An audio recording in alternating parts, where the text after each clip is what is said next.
I want to share a quick idea on yesterday's Haftarah, Parshas Vayechi.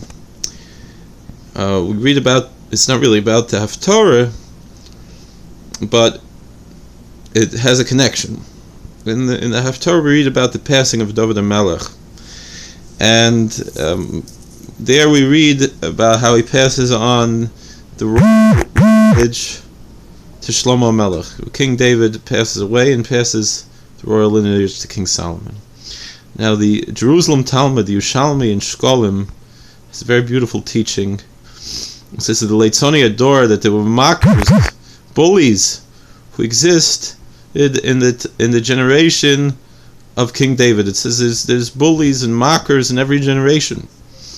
So the mockers, the bullies in the generation of King David kept saying, when are we going to go to the house of the Lord? The prophet Nathan told King David that he would not build the temple because he was a warrior, and the one who would build the temple would have to be a person who lived in a peaceful generation and could not have any wars, could not have any blood on his hands, like which was in the time of King Solomon, which was a time of peace. Even the name Shalomo comes from the word shalom, peace. It's often rendered as the one to whom peace belongs, and it's actually occasionally in Scripture also a name used for God Himself. For example, in the allegory of the Song of Solomon. Now, the Leitzani Ador, the bullies, the mockers, they said, when will it be that we will go to the house of the Lord?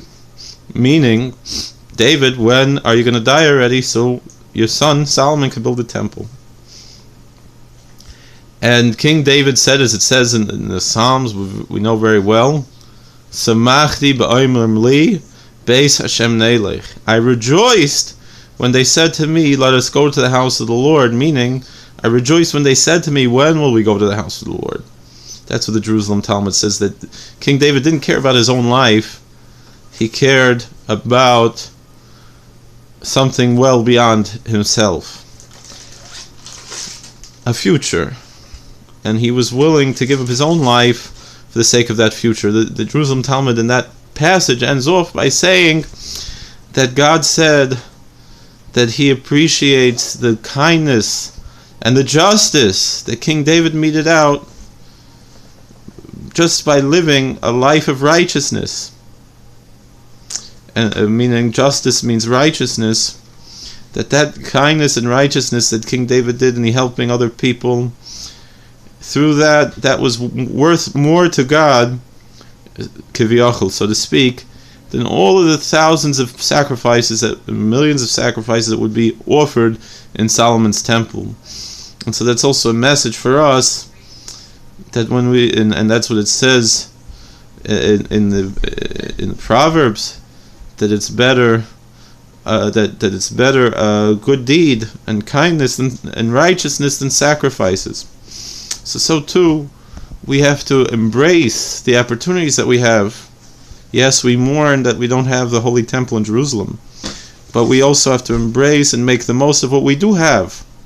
The mitzvahs that we have, the opportunities for righteousness that we have, that is even greater than the sacrifices in the temple, and when then we live up to what it says, Vayechi Yaakov, that we can have a life of appreciation. And I'm going to talk more about that in our next video. If you enjoy videos, please like, comment, and subscribe. Thank you very much, and may God bless you. Take care.